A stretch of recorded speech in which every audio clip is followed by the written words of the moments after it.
ইউএসএতে খেলা ২১ তারিখে প্রথম ম্যাচ, বাংলাদেশ পৌঁছে গেছে। সব মিলিয়ে ইউএসএর কালচারটা নিয়ে যদি একটু কথা বলি, যে ইউএসএতে ক্রিকেট এটা হরহামেশা হয় না বা হরহামেশা আমরা এটা শুনিও না, কতটা এক্সাইটেড আসলে আমেরিকার মাটিতে ক্রিকেট কতটা ছড়াবে বলে মনে করছেন? ওখানকার পিচ সম্পর্কে অনেক কিছু আসলে শোনা যাচ্ছে যে দুটো নতুন স্টেডিয়াম তৈরি করা হয়েছে। আমরা জানি যে ওয়েস্ট ইন্ডিজে বা ইউএসএতে যখন ফ্লোরিডায় খেলা হতো পিচটা খানিকটা স্পিন নির্ভর হয়ে থাকে, তবে যেহেতু ড্রপ ইন পিচ হতে যাচ্ছে, কি মনে হয় আসলে পিচের চরিত্র কেমন হবে? আসলে বাকি যে দুটো মাঠ আছে, নিউ ইয়র্কের নাসাউ কাউন্টি এবং টেক্সাসের গ্র্যান্ড প্রেরি, সেখানে কিন্তু আসলে আবার উইকেটের চিত্রটা ফ্লোরিডা থেকে একটু ভিন্ন, একটু পেস ফ্রেন্ডলি উইকেট। অ্যাডিলেড ওভালের যে কিউরেটর তিনি আসলে পিচটা বানিয়েছেন, এবং আমরা জানি 14,000 মাইল পাড়ি দিয়ে আসলে পিচটা অস্ট্রেলিয়া থেকে ইউএসএতে নিয়ে আসা হয়েছে। ডেফিনেটলি সেখানে পেস ফ্রেন্ডলি উইকেট হবে, অনেক বেশি বাউন্স থাকবে এবং ব্যাটাররাও বেশ ভালো সুবিধা পাবে। রানের খেলাই হবে, যেরকম আইপিএল আমরা দেখেছি, ওয়ার্ল্ড কাপে তার ব্যতিক্রম ঘটবে না। অ্যাট দ্য সেম টাইম যেই মাঠগুলোতে খেলা হচ্ছে নতুন মাঠ এবং ক্রিকেটের প্রথম মডিউলার স্টেডিয়াম, আমরা আগে কাতার বিশ্বকাপে 974 স্টেডিয়াম দেখেছিলাম, যেটা আসলে মডিউলার স্টেডিয়াম ছিল, সেটা নাসাউ কাউন্টিতে এবার প্রথমবার হতে যাচ্ছে। 34,000 ধারণ ক্ষমতা সেখানে আছে। অন্যদিকে টেক্সাসে 16,000 ধারণ ক্ষমতার মাঠ, যেটা স্ক্রিনে দেখা যাচ্ছে। এবং অ্যাট দ্য সেম টাইম ফ্লোরিডাতে বাংলাদেশের খেলার অভিজ্ঞতা আছে। বাকি দুটো মাঠ আমাদের কাছে অনেকটা মঙ্গল গ্রহে ক্রিকেট খেলার মতো। যেহেতু বাংলাদেশের খেলার অভিজ্ঞতা আছে, বাংলাদেশ তো এবার বিশ্বকাপের ম্যাচ ফ্লোরিডায় খেলতে পারছে না, বা আমেরিকার সাথে যে 3টা ম্যাচ আমরা খেলতে যাচ্ছি সেগুলো হুইস্টনে। তো একেবারে নতুন পরিবেশ, যেখানে ড্রপ ইন পিচ, এবং ড্রপ ইন পিচ নিয়ে কখনোই আসলে আপনি খুব বেশি কিছু প্রেডিক্ট করতে পারবেন না, কারণ ওটার আচার আচরণ অনেক বেশি পরিবর্তন হয়। এটা কতটা ইম্প্যাক্ট ফেলতে পারে? এই যে প্রস্তুতি ম্যাচ বাংলাদেশ খেলছে, আমেরিকার সাথে আরেকটা প্রস্তুতি ম্যাচ খেলবে, এছাড়া ভারতের সাথে একটা প্রস্তুতি ম্যাচ আছে। আমেরিকায় এই 5টা ম্যাচ বিশ্বকাপের আগে কতটা গুরুত্বপূর্ণ? ডেফিনেটলি অনেক বেশি ইম্পর্টেন্ট, কিন্তু একটা জায়গায় একটা খটকার জায়গা আছে, যে আসলে 3টা ম্যাচ ইউএস এর সাথে বাংলাদেশ খেলছে, তারপর প্রস্তুতি ম্যাচ আরও একটা ইউএস এর সাথেই পড়ে গেছে। সেটা হয়তো বাংলাদেশের জন্য একটা ড্রব্যাক। এখানে হয়তো বা অন্য একটা স্ট্রং অপোনেন্ট পেলে প্রিপারেশনটা আরেকটু প্যাক্ট হতে পারতো।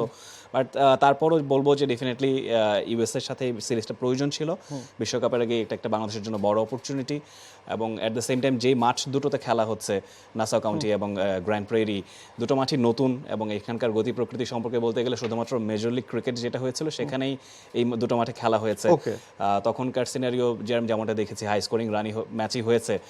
বাংলাদেশও যেহেতু পেস ইউনিটটা বাংলাদেশের স্ট্রং, তাসকিন যদি ওয়ার্ল্ড কাপের আগে ব্যাক করেন, হয়তোবা ইউএসএ সিরিজটা তিনি মিস করতে যাচ্ছেন। সঙ্গে মুস্তাফিজুর আছেন, তানজিম সাকিব আছেন, শরীফুল আছেন। এই পেস ইউনিটটাই ডমিনেট করবে অন্তত ইউএস এর ক্ষেত্রে। ওয়েস্ট ইন্ডিজে হয়তোবা ভিন্নধর্মী চিত্র আমরা দেখতে পাবো। আমরা প্রথম দুটো ম্যাচ যেহেতু বিশ্বকাপের ইউএসএতে খেলবে, এবং তাসকিন নিশ্চিতভাবেই বর্তমান লাইন আপে বাংলাদেশের সেরা অস্ত্র। তো তাসকিন যেহেতু প্রস্তুতি ম্যাচগুলো খেলতে পারছেন না, বা ইউএস এর সাথে সিরিজটাও খেলতে পারছে না, এটা কত বড় ইম্প্যাক্ট? ডেফিনেটলি এটা অনেক ইম্পর্টেন্ট একটা ফ্যাক্টর। তাসকিন কিন্তু বাংলাদেশের ভাইস ক্যাপ্টেনও হয়েছেন এবার ওয়ার্ল্ড কাপের স্কোয়াডে। তার ইনক্লুশনটা জরুরি ছিল, কিন্তু তিনি ছাড়াও পেস অ্যাটাক যে একেবারেই দুর্বল তা কিন্তু নয়। বাংলাদেশের পেসাররা অতীতের যে কোনো সময়ের চেয়ে এখন একটা খুব ভালো পজিশনে আছে।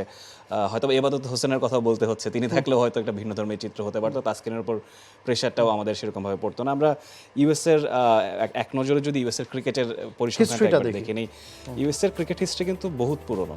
1840 সালে প্রথম আন্তর্জাতিক ক্রিকেট ম্যাচ কিন্তু কানাডার এগেনস্টে ইউএসএ খেলেছিল, এবং এবারও কানাডা এবং ইউএসএর মধ্যেই ম্যাচ দিয়েই ওয়ার্ল্ড কাপটা শুরু হবে। সোফার র্যাঙ্কিংয়ে 19 নম্বর স্থানে তারা আছে। 25টা ম্যাচ খেলেছে, 14টা জয় কিন্তু তাদের আছে। এবং স্টুয়ার্ট লো তাদের কোচ, যিনি বাংলাদেশেরও কোচ ছিলেন, মোনাং প্যাটেল তাদের ক্যাপ্টেন। ভারত, পাকিস্তান, আয়ারল্যান্ড এবং কানাডা তা বিশ্বকাপে তাদের গ্রুপের প্রতিপক্ষ। এবং গ্রুপটা খুব ইন্টারেস্টিং, ভেরি ইন্টারেস্টিং। মানে দুটা পাওয়ার হাউস ভারত পাকিস্তান আছে, তাদের প্রতিবেশী কানাডা আছে, ইউরোপের আয়ারল্যান্ড আছে। ইউএস এর জন্য নিশ্চিতভাবে এটা অনেক বড় চ্যালেঞ্জ হতে যাচ্ছে। এবং সবচেয়ে বড় কথা ওই যে ইউএস এর জন্য এই বিশ্বকাপটা বা এই ভারত পাকিস্তানের সাথে খেলাটা, বা তাদের প্রতিবেশী কানাডার সাথে যারা যখন বিশ্বকাপের উদ্বোধনী ম্যাচটা খেলবে, সেটা নিশ্চিতভাবে অনেক বড় একটা উপলক্ষ, অনেক বড় একটা experience. For more updates, subscribe to our YouTube channel and click on the bell icon. Follow us on Facebook and Instagram. Download T-Sports app to enjoy exciting games and highlights. Visit tsports.com.